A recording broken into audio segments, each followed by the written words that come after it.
In Brussels, President Lee Jae Myung has kicked off his summit diplomacy with European leaders, including Belgium's Prime Minister. He's also set to meet EU leaders with a focus on the economy and security. Our Yoon Jung-min is traveling with the president and follows this report from Brussels. In his first stop in Belgium, President Lee Jae Myung met with Belgian Prime Minister Bart de Wever as the two countries celebrate 125 years of diplomatic ties.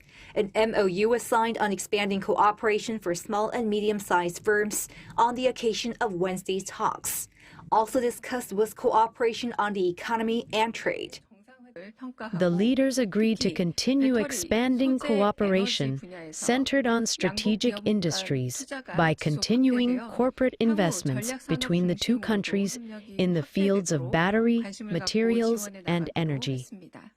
Also on the agenda were peace on the Korean Peninsula, resuming a direct flight between the two countries, and bolstering cooperation on semiconductors through a prominent R&D organization IMEC located in Belgium.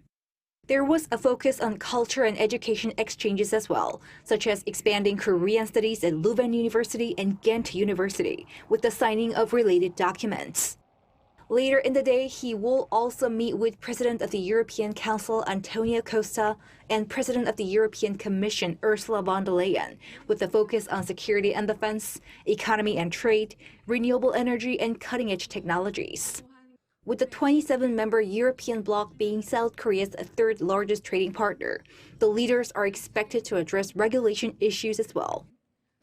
We plan to deliver our message that regulations recently pushed by the EU, such as tariff rate quotas and the carbon border adjustment mechanism, should not become a new trade barrier, despite the EU's efforts to raise its competitiveness and tackle climate change.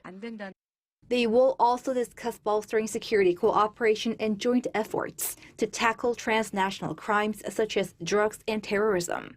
In 2024, the two sides adopted a security and defense partnership. The leaders are also expected to address regional security on the Korean Peninsula and the Middle East and reaffirm the importance of a norms-based international order, multilateralism, and a free trade order. President Lee says his first trip to Europe will be an opportunity to broaden the horizons of Korea's cooperation with the bloc in a time of overlapping global crises. Yoon Jung-min, Arirang News, Brussels.